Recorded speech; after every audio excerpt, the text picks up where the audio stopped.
The narrow escape.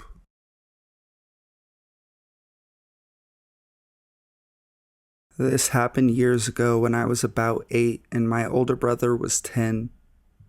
My dad was stationed in Japan and this was about 3 years in, so we were very familiar with the area.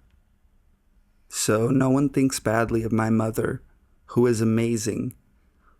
Crime, and harm to children in particular, was punished with incredible severity, so it was normally very, very safe to be out by ourselves. We decided to walk the 5 blocks off base to our favorite store to buy some new toys with our allowance. It also had a huge arcade on the very top level, about 20 floors up. We go out the base, across the tracks, and make our one left turn to go to the store. It's a straight shot from the gate, really. As we pass one of the first shops, I notice an Arab man in an all-white traditional dress loitering in the alleyway.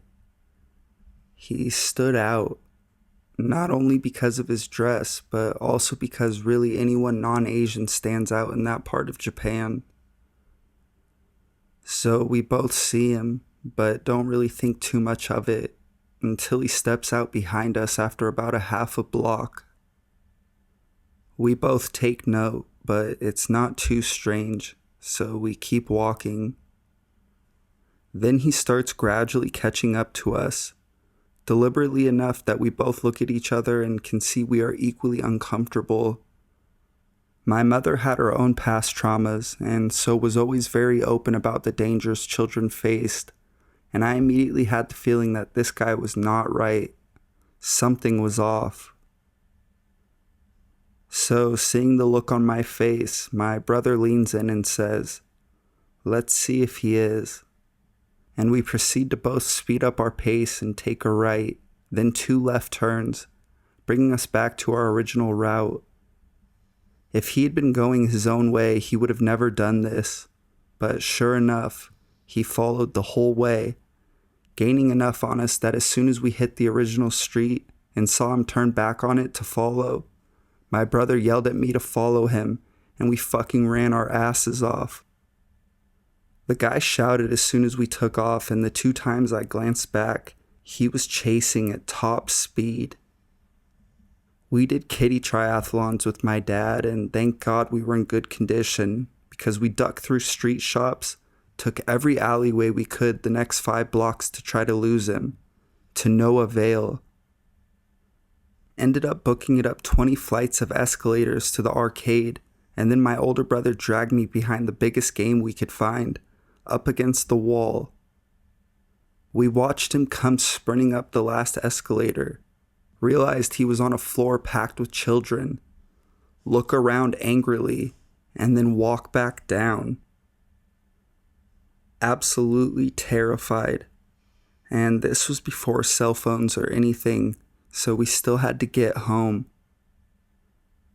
Brother, for the win again, hailed a cab out the front of the store with tons of people around and made the gate guard at the base call our parents to come pay for it and pick us up.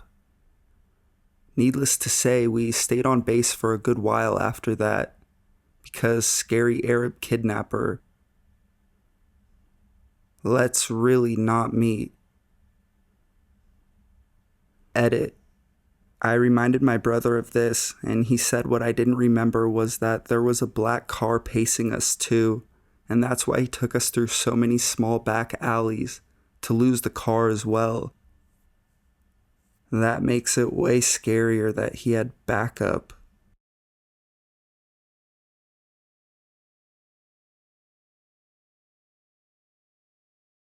He touched my child.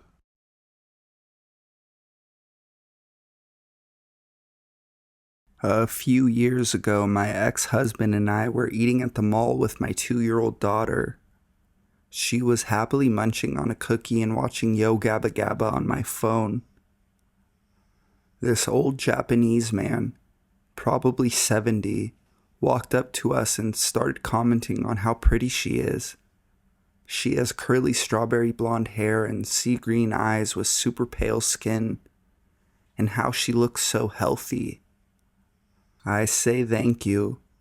Old people always love adorable kids, so I don't freak out immediately. He then proceeds to stroke her cheek and run his hand through her hair and talks about how we should bring her to his office because he's a pediatrician and he'd love to treat her. I pick her up from the high chair and hold her in my lap so he won't touch her again. My ex-husband tries to politely give cues for him to go the fuck away, but he doesn't take the hint. Then, while I'm holding her, he bends over and runs his hand over her leg and gives her this creepy smile and says, "It's okay, I'm a pediatrician." I scoop back, glaring as I say, "Don't touch my fucking kid," and stand up to start putting her in her stroller. We leave and he follows us out to the car asking to play with my daughter. A few weeks pass and I go back to the same mall and end up bumping into him again. This time, my ex-husband was at work. So, I'm in Sephora and picking up some makeup, and I have my back turned for a minute, and I hear, "Mommy?" And I turn to see the fucker holding my daughter. I get her back from him and loudly say, "Get the fuck away from my child," and go to the mall security to tell them. They couldn't find him. After that, we never went back to the mall. So, creepy old fuck, let's not meet.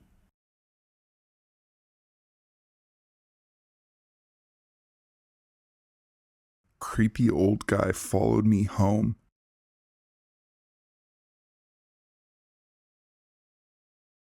Hey, I'm new to this and not the greatest writer, but here it goes. I was in the 7th grade. It was during winter that all of this happened. My 2 friends, Kyle and Paul, and I used to meet up and walk to school every morning, and we would walk home together every afternoon. We always took the same route.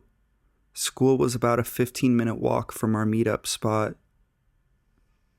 One afternoon, we're all walking home, but that day we had another friend with us, Sam.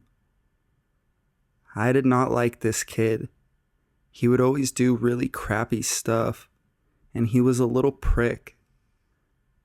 So we're all walking home, and Sam is making snowballs. He's throwing them at buses and stop signs.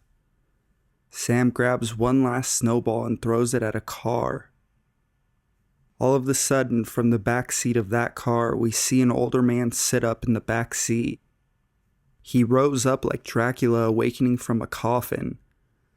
The old dude gets out of the car and walks towards us.